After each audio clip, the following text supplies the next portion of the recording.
વડોદરા શહેરમાં 5 વર્ષથી બાળકીના શંકાસ્પદ મોતથી સમગ્ર વિસ્તારમાં અરેરાટી ફેલાઈ છે. માતા પિતાની છત્રછાયા ગુમાવેલી ધ્યાની ઠક્કર દાદા દાદી સાથે રહેતી હતી. પ્રાપ્ત માહિતી મુજબ શરદી અને ખાંસીની તકલીફ માટે મેડિકલ સ્ટોરમાંથી લાવવામાં આવેલી સિરપ બાળકીને પીવડાવવામાં આવી હતી. સિરપ પીધા બાદ થોડા સમયમાં બાળકીની તબિયત લથડી હતી અને હાલત ગંભીર બની ગઈ હતી. સારવાર માટે હોસ્પિટલ લઈ જવાય તે પહેલાં જ માસૂમ બાળકીનું દુઃખદ મોત નીપજ્યું હતું. બાળકીના માસીએ દાવાની આડઅસર હોવાની શંકા વ્યક્ત કરી છે. પરિવારજનો દ્વારા મેડિકલ સ્ટોરમાંથી આપવામાં આવેલી દવાની ગુણવત્તા અંગે ગંભીર આક્ષેપ કરવામાં આવ્યા છે. ન્યાયની માંગ સાથે હોસ્પિટલ ખાતે સંબંધીઓએ ભારે આક્રોશ વ્યક્ત કર્યો હતો.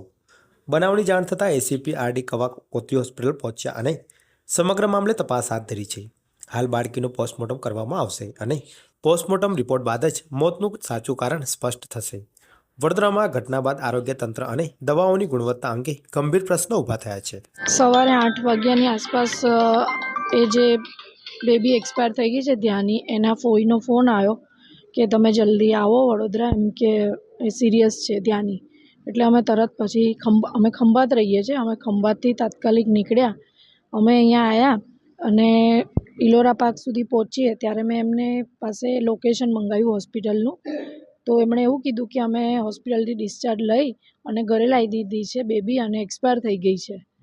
એટલે પછી અમે એમને પૂછ્યું કે શું કારણ હતું, શાના લીધે આટલું હરતી ફરતી છોકરી, મેં વિડીયો કોલમાં વાત કરેલી એની જોડે, તો એ અચાનક એનું મરણ કેમનું થાય, એ સવાલ તો થાય જ ને એમ. એટલે પછી એમણે એવું કીધું કે એને 2 દિવસ પહેલાં શરદી તાવ ને એવું હતું. એટલે પછી એ એમના જે કાકા છે એમનું મેડિકલ છે એમાંથી એમણે સિરપ લાવીને પીવડાવી. પછી એવું એમનું કહેવું છે કે બીજે દિવસે થોડું સારું હતું અને સારું હતું, દવા પીવડાવી, તો પછી મરણ કેમ થયું એ મને એનો જવાબ જોઈએ છે. અને સરકાર પાસેથી મારી એ જ માંગણી છે કે મારા બેન બનેવી તો હયાત છે જ નહીં. એ બાળકી જે ગુજરી ગઈ એના માતા પિતા 3 વર્ષ પહેલાં મરણ પામેલા છે અને બાળકી અમારી જોડે જ રાખતા હતા, પણ હમણાં 6 મહિનાથી એના દાદા દાદી પાસે આપેલી રાખવા. તો હવે મને ન્યાય એટલો જોઈએ છે કે એના જે મા બાપ ઉપર હતા એમણે મારા ભરોસે છોકરી મૂકી હતી. હવે મારી આત્મા અંદરથી એમને શું જવાબ આપી શકે કે મારી બાળકીને શું થયું, કેમ એનું મરણ થયું. બાળકી જે છે એના માતા પિતાની કોઈ વસિયત કે મિલકત એવું કંઈ હતું? હા, એ ઘર છે અહીંયા, એ ગોત્રીમાં છે એક ઘર, એક વાડીમાં છે અને બીજી બધી પ્રોપર્ટી હતી મારા બનેવીની, ગાડી હતી, બધો ઘરનો સામાન હતો, બાઇક હતું. એ બધું તો એ લોકોએ બધું વેચીને એમની રીતે જે વહીવટ કર્યો હોય એમાં અમે ઇન્ટરફિયર કરતા જ નથી, એમને પૂછતા જ નથી અમે કે શું કર્યું શું નહીં. અમારે તો બસ ધ્યેય એટલો જ છે કે અમે આ 2 છોકરીને મોટી કરીને એમનું ભવિષ્ય ઉજ્જવળ કરીએ. એક બેબી તો મારી પાસે જ હતી, એ 8 વર્ષની છે, પીવું ઠક્કર, અને જે ધ્યાની જે ગુજરી ગઈ છે એ બેબી અહીં વડોદરાથી, એ 6-8 મહિનાથી જ અહીંયા હતી, બાકી અમે જ રાખતા હતા એને એના માતા પિતાના મૃત્યુ પછી. શું નામ તમારું?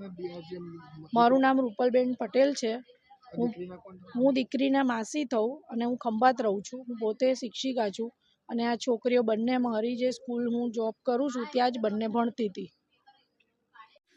એક બાળકીનું અકુદરતી રીતે મોત થયેલું જાણવા મળેલ છે, પરંતુ એ માટે અમે અમારી હોસ્પિટલમાં પોસ્ટમોર્ટમ પણ એનું એ બાળકીનું થયું છે, પોલીસ કેસ પણ નોંધાયેલો છે. તો આ અંગેની તમામ જાણકારી તો પોસ્ટમોર્ટમના રિપોર્ટ આવ્યા બાદ જ ખબર પડી શકે.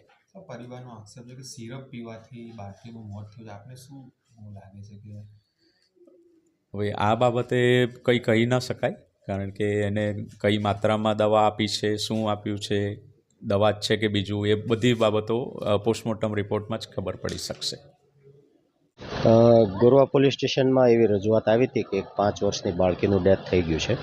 જે અનુસંધાને પોલીસે તરત જ રિસ્પોન્સ આપી અને અહીંયા ગોત્રી મેડિકલ કોલેજમાં આવી અને એ મરણ જનાર છે એમનું પંચનામું, અને પંચનામું પણ ઇન્ક્વેસ્ટ પંચનામું અને PM પેનલથી કરવા માટે ડૉક્ટરશ્રીને સૂચના કરવામાં આવી છે.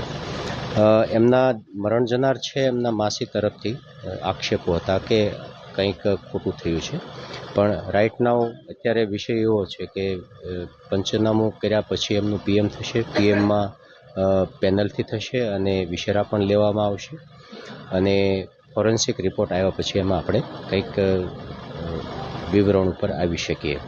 આક્ષેપો એવા હતા કે ભાઈ એમનું આવી રીતે કંઈક સિરપ પીવડાવવાથી, પણ હકીકત એવી છે એમના દાદા, મરણ જનારના દાદા અને દાદીની રજૂઆત અનુસંધાને કે એમને 17 તારીખે મેડિકલી કંઈક ઇમરજન્સી થઈ હશે, શરીરમાં તાવ અને કળતર ને કફ જેવું છે. તો મરણ જનારના કાકાનો પોતાનો મેડિકલ છે, તો ત્યાંથી એમને સિરપ લાવી અને પીવડાવ્યું છે. બીજે દિવસે બાળકી તંદુરસ્ત અને સારી જ દેખાય છે. એમના ઘરના મેમ્બર સાથે એ બારે ફરવા પણ ગયેલી હતી, પણ ગઈ રાત્રે અચાનક જ કંઈક થોડીક તબિયત બગડી ગઈ છે, એટલે પ્રથમ ત્યાં છાણી દવાખાને લઈ ગયા છે. તો ત્યાંથી પ્રોપર નહીં લાગ્યું હોય તો પછી કાશીબામાં જવા માટે ત્યાંના ડૉક્ટરોએ એપ્રોચ કર્યો અને ત્યાંથી મરણ ગયાનું જાહેર થવાથી અહીંયા ગોત્રી મેડિકલ કોલેજ લઈ આવેલા છે. કઈ સિરપ હતી? શરદી ખાંસીની હતી, ફીવરની હતી? એ દિશામાં આપણે કોઈ તપાસ કરી? હા, શરદી ખાંસીની સિરપ હતી અને પોલીસ દ્વારા કબજે લેવામાં આવેલી છે. શરદી ખાંસીની સિરપ બાળકીને કોણે પીવડાવી હતી? એમના દાદા દાદી સાથે રહે છે, લાવી આપી હતી એમના દીકરીના અંકલે. એટલે બટ ઓબ્વિયસ છે, દાદા દાદી સાથે રહેતા હોય તો મેડિકલી ટ્રીટમેન્ટ તો એમના દ્વારા જ થઈ.